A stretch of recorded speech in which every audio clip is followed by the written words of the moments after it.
ကတော့စောင်းတွင်လဲရရာဒီကလည်းအေးလူတွေကလည်းနေမကောင်းဆိုဟင်းချက်ဖြစ်ဘူးကောင်းကောင်းဒီနေ့ကျမှစုံစုံစင်းချက်ဖြစ်တယ်ဒါမုံလာတို့ကျော်အစင်းမလာပေမဲ့အချင်းနဲ့ရတာတော့ပြည့်စုံပါတယ်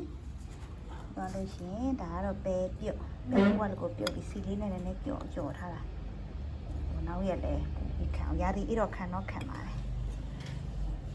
ပဲပြုတ်နော်သွားရင်ဒါကထမင်း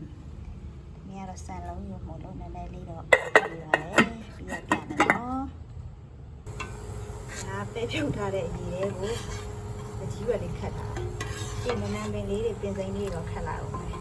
တော့ကောင်းကောင်းမပွက်သေးဘာလို့လဲဆိုတော့ဒီဘက်မှာရှင်ချောင်းနဲ့မပြီးနဲ့ကြော်ထားတာမြင်ပြီးလေးနည်းနည်းထည့်ပြီးတော့ဒါပေါ့နလန်ထလာဖြစ်တဲ့အတွက်ကြောင့်ဟင်းကတော့စုံစီလို့ဒီချာတော့ဒီနေ့မှပြန်ပြီးကောင်းကောင်းချက်ဖြစ်တာပေါ့လေဒါလေး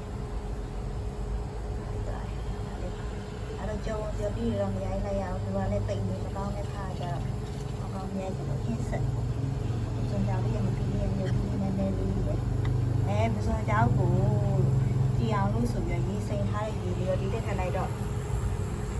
ဒီဘက်ကတိတ်တောင်ချင်းချင်းမလောင်ချင်းဒါကတော့ပဲပြုတ်ထားတဲ့ပရက်ရှာကူကာနဲ့ပဲအဲ့ဒီအရေးလေးထည့်လိုက်တာဆိုပြီးကြည့်ရအောင်အားကြောင့်အရာဒီလိုဖြစ်အောင်မှလည်းချင်းစားလေးနည်းနည်းတော့အုပ်လိုက်အောင်ဘာလို့လဲဆိုပစွန်ကြောင်ဆေးတဲ့ရေလေးတွေပါထည့်ထားတော့ဒါတော့ဒီနေ့သင်ဆက်ဖြစ်ပါတယ်အချိုလေးမှလည်းပြမယ်နော်ကောင်းတော့ဆေးပြီးသားဖြစ်တဲ့အတွက်ဒီလိုပဲဖြစ်တယ်ဒီတော့ဒီစားကောင်းမယ်တာဒါတွိုင်းခေါပတိလေးချူတဲမင်း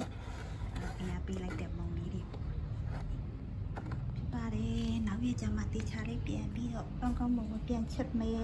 ပြန်ချက်လာလေးတွေကိုမတရားအနေနဲ့ပြန်တင်ပါမယ်